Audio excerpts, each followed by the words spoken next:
আজকে আমরা শিরকের কথা বলি বিদায় আমাদেরকে ওহাবি বলা হয়, শুধু শিরকের কথা বলি বিদায়।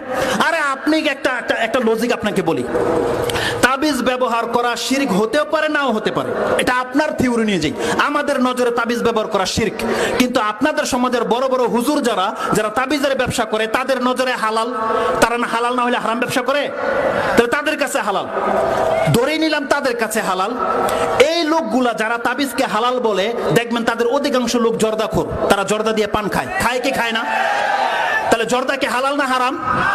তাহলে একটা লোক হারাম খাচ্ছে, তাহলে তার হিতাহিত জ্ঞান কি করে কাজ করবে এটা শিরিক কি শিরিক না সে কি বুঝতে পারে যে ব্যক্তি প্রকাশ্যে হারাম খায়? তাহলে আপনি তার কাছ থেকে মাসলা নিলেন। আচ্ছা দেখেন এদের ভুলগুলা কি, এদের চরিত্রের মধ্যে অনেক ঘাটতি আছে।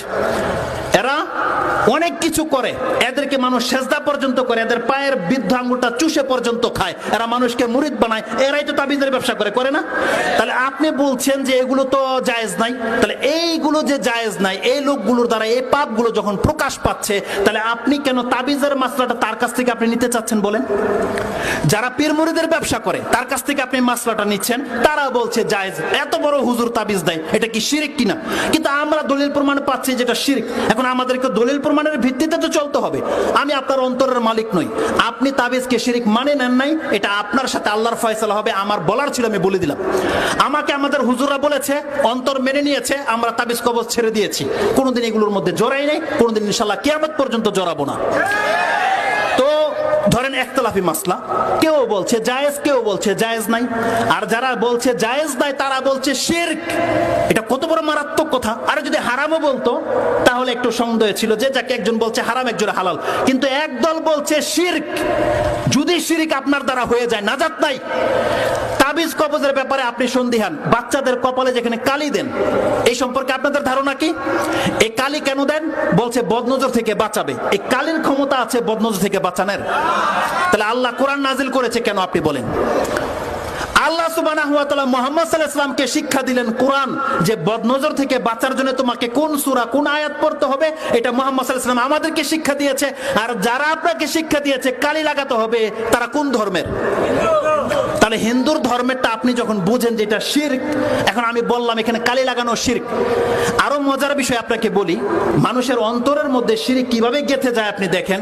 কিছু মহিলা আছে চালাক মহিলা, সে কালি কপালে দেয় না, কালি দেয় পায়ের তলে। কোথায় দেয়? কানের নিচে। আচ্ছা এটা কেন? দেখেন কালীর পূজারী, এক হিন্দুরা হচ্ছে ডাইরেক্ট কালীর পূজারী, আর এরা হচ্ছে কালীর পূজারী।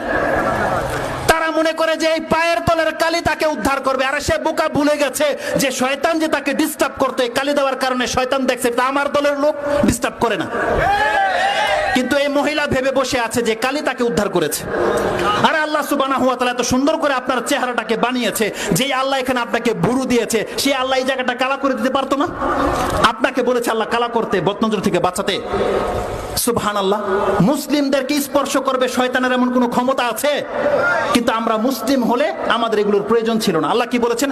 লাইসা লাকা আলাইহিম বিসুলতান ইন্না ইবাদি লাইসা লাকা আলাইহিম বিসুলতান। আল্লাহ বলছেন আমার যারা বান্দা হবে শয়তান, তার উপরে তোর কোনো প্রভাব খাটবে না। এই জন্য দেখেন যারা আল্লাহর বান্দা, তাদের বাচ্চা কালি মুক্ত, তাদের বাচ্চা তাবিজ মুক্ত, তাদের বাচ্চা ওই যে কায়তন যেটা এই সুতা মুক্ত, কারণ তারা আল্লাহর বান্দা, তারা আল্লাহর ভরসায় চলে। আল্লাহ সুবহানাহু ওয়া তাআলা বলছেন এই শিরকি কথা যারা বলি, ওই কথাটাকে আমি ক্লিয়ার করে দিই। তাহলে আমরা তাবিজের কথা বলছি, আপনি বলছেন এ ওহাবি, এ নবীর শত্রু, এ মুখ তুমুক, এ আরব দেশ থেকে এসেছে, সৌদি আরবের ধর্ম প্রচার করতে চায়, এগুলো বলছেন। আমি সাধারণ মানুষদেরকে বলছি আপনারা ধোঁকা খাবেন না। আপনার হুজুর বলছে জায়েজ, আর আমরা আমাদের হুজুররা বলছে এটা হারাম, শিরক। যদি সত্যি সত্যি এটা শিরক হয়, আপনি জানেন এটার রেজাল্টটা কি হবে? জানেন আপনার রেজাল্টটা কি হবে? সেখানে কেউ আপনাকে উদ্ধার করতে পারবে? তাহলে যদি বাঁচতে চান এই দুনিয়াতে আপনাকে বেঁচে দেখাতে হবে। যখন যেহেতু সন্দিহান বিষয়, তাহলে আপনি সন্দিহান থেকে বেঁচে গেলেই তো হয়ে যায়। এখানে দলাদলির কি আছে বলেন? এখানে দলাদলির কি আছে?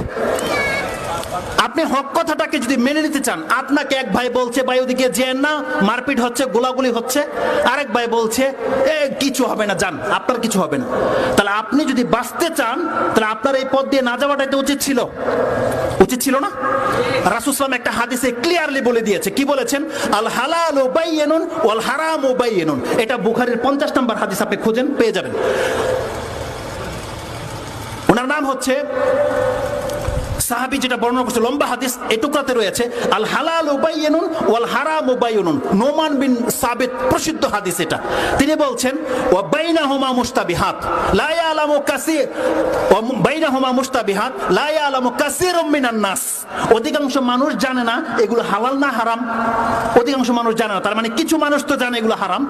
রাসূল সাল্লাল্লাহু আলাইহি ওয়াসাল্লাম বলছেন সিচুয়েশন যখন এমন পর্যায়ে পৌঁছে যাবে, ফামান ইত্তাকা শুবহাত, যেই ব্যক্তি এই সন্দিহান বিষয় থেকে বেঁচে গেল, ইস্তাবরা আলি দীনিহি ওয়া ইরদি, সেই ব্যক্তি তার ঈমানকে এবং তার সম্মানকে বাঁচিয়ে নিল।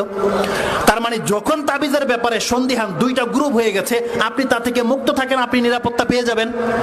তাবিজ ব্যবহার করা যাবে না এই কথা বললে আমার কি ফায়দা? আমার পকেটে 5 টাকা ঢুকবে, কিন্তু আমি তাবিজ দিলে আমার পকেটে 5 টাকা ঢুকবে। তাহলে আমার কি ফায়দা আমি আপনাকে নিষেধ করার কারণে? বলেন। আমি দলিল প্রমাণ তেমন পাচ্ছি, সেজন্য আপনাদেরকে বলছি। আমাদের হুজুররা কি ফায়দা? আমরা কি 5 টাকা দিয়েছি যে তাবিজ যারা ব্যবহার করবে তারা দিবে এদেরকে 10 টাকা, আর তাবিজ যারা ব্যবহার না করবে তারা আমাদেরকে দিবে 10 টাকা? এমন হয়? তাহলে আমাদের কি ফায়দা? আমরা শুধু আল্লাহর স্বার্থে আমরা পাচ্ছি দলিল এরকম, এই জন্য আপনাদেরকে নিষেধ করছি। তো এটা আমার মূল বিষয় নয়। আমাদের মাসলা আপনি নিতেও পারেন, নাও নিতে পারেন। আপনার অন্তরের মালিক আল্লাহ এবং আপনি। আমরা জোর করবো না আপনাদেরকে কোনো কিছু। আমাদের কাজ হচ্ছে শুধু বলে দেওয়া।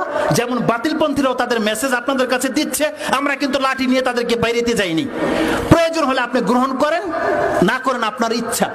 দুইটা দল জমিনে কাজ করছে, একটা মানুষ আল্লাহর দিকে ডাকছে, আর একটা মানুষ আল্লাহর নাম করে অন্য দিকে ডাকছে, কিন্তু আপনি বুঝতে পারছেন না। আপনাকে বুঝতে হবে কাদের কথাগুলো কোরআন ভিত্তিক, আপনাকে বুঝতে হবে। এই জাস্টিফাই আপনাকে করতে হবে। আল্লাহ আপনাকে বিবেক দিয়েছে। আল্লাহ যেন আমাদেরকে বোঝার তৌফিক দান করে।